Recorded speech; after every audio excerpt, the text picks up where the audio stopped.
Alright, we're coming at you with some fresh fish. Got my 1968 Plymouth Barracuda we're going to do a resto on. And, well, maybe it ain't fair to call it fresh fish, more like stale fish. So you can see she needs some help. Take a look at her. Let's get a few things out of the way, a few questions that are probably going to get asked on this video. First question is why? You know, because she needs a lot of help. This car would have otherwise been destined for the junkyard.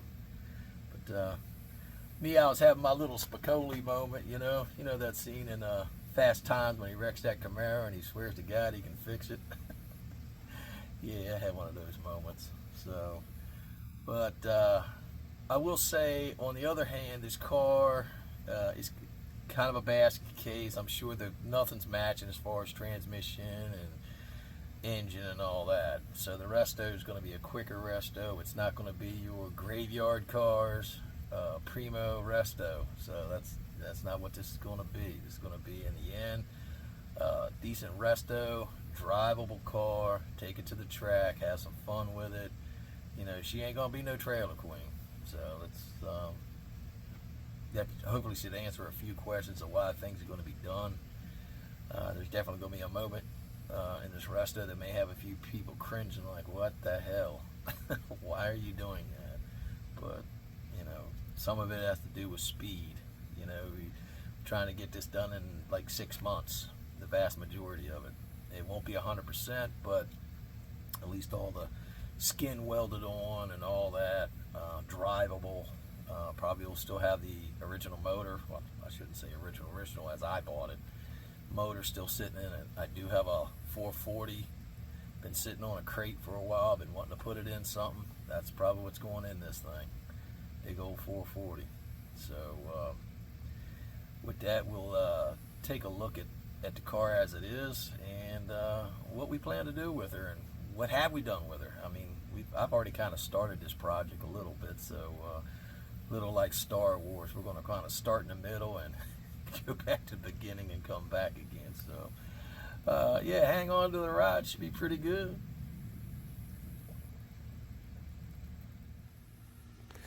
All right, let's take a quick look at the 68 Barracuda. I'll just take you to a quick walk around, see what we're dealing with. Now, a lot of this car, as far as the rims and all that, were already on the car as I bought it. Picked this car up just as COVID had hit. I mean, only a few cases that hit America when I had bought this car. I think I paid about $35 for it, 100. Yeah.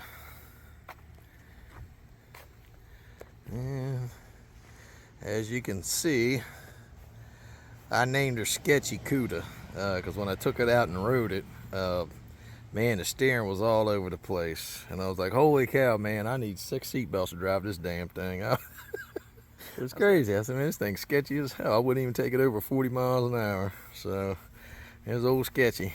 Old Sketchy Cuda. But as you can see, let's get into some of the damage. Doors are ate up. Fenders are ate up. Still got that. Got to pull it off, but rockers are ate up. Quarter panels ate up.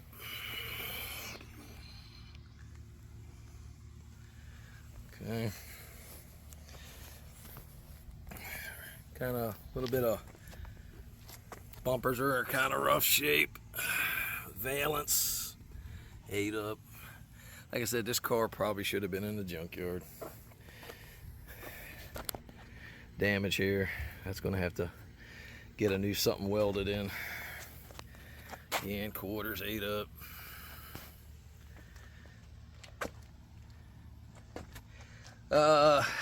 Fuel line. It was uptight, and then we accidentally hit it with a power chisel. So I put a little nick in it. So temporarily, just had that just to patch it up temporarily.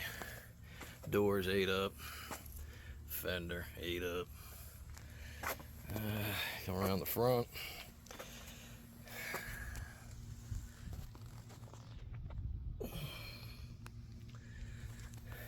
Beat up here.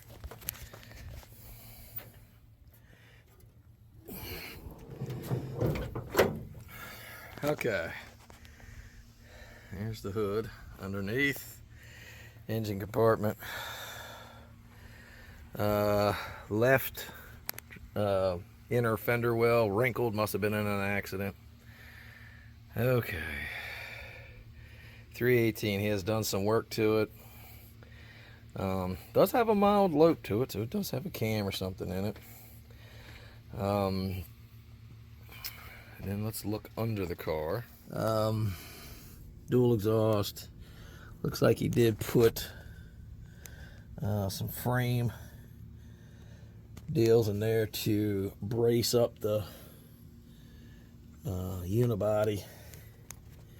Got a loop in there for the drive line.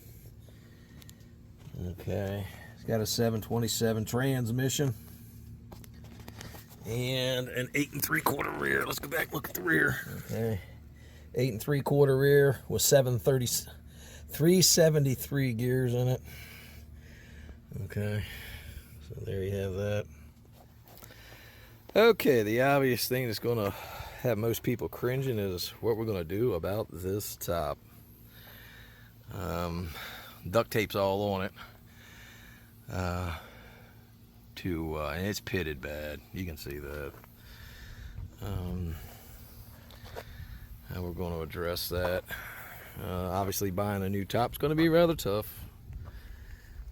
So we have an alternative idea, and we'll see how that works. Now, over there on the driver's side, I already started to take off that trim. I do have the trim for it. You look at all the damage here. I just pulled off the side trim. Got a little bit of damage here. Have to make it get fixed a little bit there. But that's about it. I will say that plans will be to make this thing look like it has a vinyl top. We'll probably put a bed liner on the top. Probably, I think it's Herculiner will be what we'll go with. It's a smoother, and I think you can change the colors and stuff. It doesn't necessarily have to be black, which I may get with a gray top.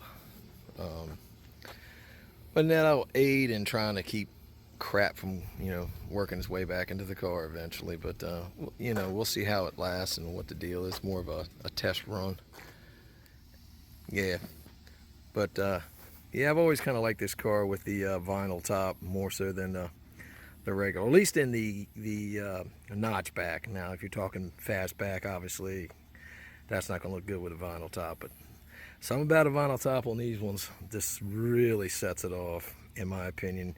So, having the issues with the roof and maybe putting that Herculiner on top will actually work to my advantage. Okay, we got the trunk open with the universal screwdriver. Oh, Lord. Okay, so let's take a look at all this. All right. Okay, obviously, lots of work needed in here. Lots of rust. The issue was a green car. Okay. Yep. So we have replacements needed. Look at that. There you have it. Okay, now let's look at what we've actually started. And we've actually cut out, these were trashed. These floors were trashed. So we want, with the AMD floor pans. Okay. So here we go. Floor pans have been replaced. Still got some more welding to do. And of course here we're gonna have to fix that. As far as interior, we'll be ordering aftermarket seats from Summit Racing. What is it, Pro Car or something like that? I don't know. Probably order the more racing style seats. Okay, so that's what we got. That's been done. What do we have now in as of today? And I'll show you videos, unboxing videos. Okay, we have, today my rear quarters came in.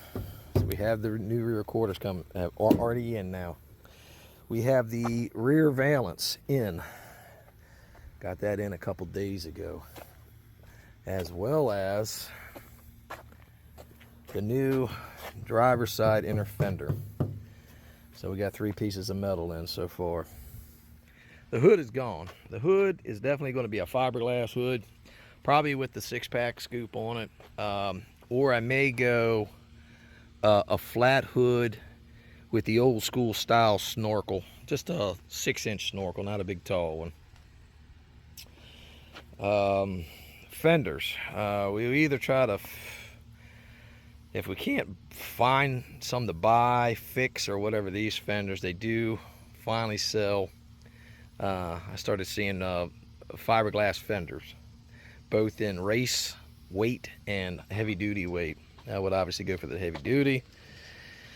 About $1,400, I believe, was the cost for both fenders, which was the original intent when I first bought this car. I had looked up and seen all the parts available at that time prior to all the COVID mess. Parts were far cheaper. The intent of this car was to fiberglass this whole front end. Fiberglass fenders, fiberglass hood, fiberglass front valance, and fiberglass header panel here.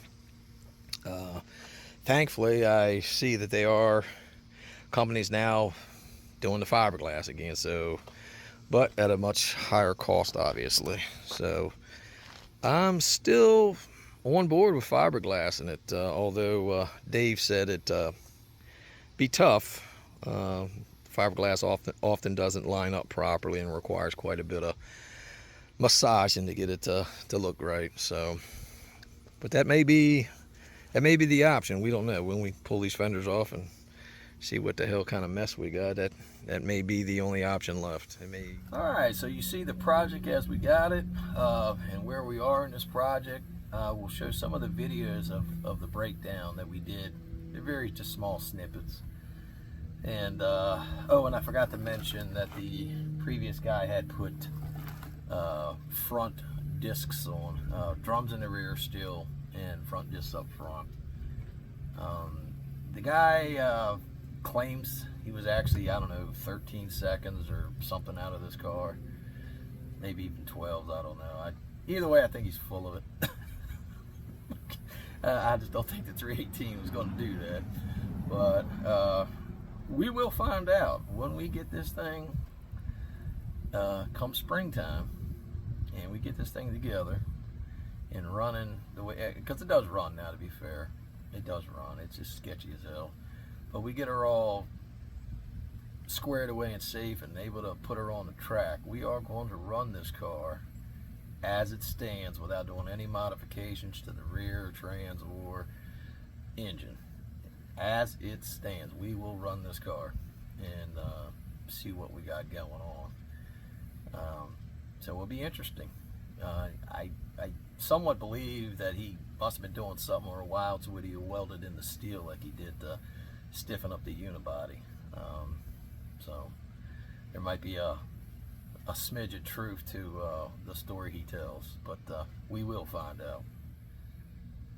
At the end of the day, I want to make it look like an old school 68 drag car, even though it's going to be streeting around, you know.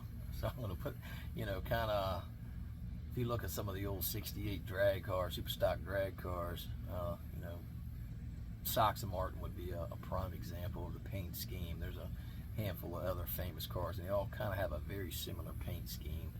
And that's kind of what I'm going to do here. It's going to be a little loud and obnoxious, but that's cool. That's the way I like things. Loud and obnoxious. So yeah, that's where we're going with it. Even though she is tagged street rod anyway, modified street rod. That's the way it's tagged at the moment. So you know, we're just gonna keep on with that flavor. You know, barely legal for the street. So that's the plan. That's the mission. That will be the goal. So we'll catch you on the next one. Later.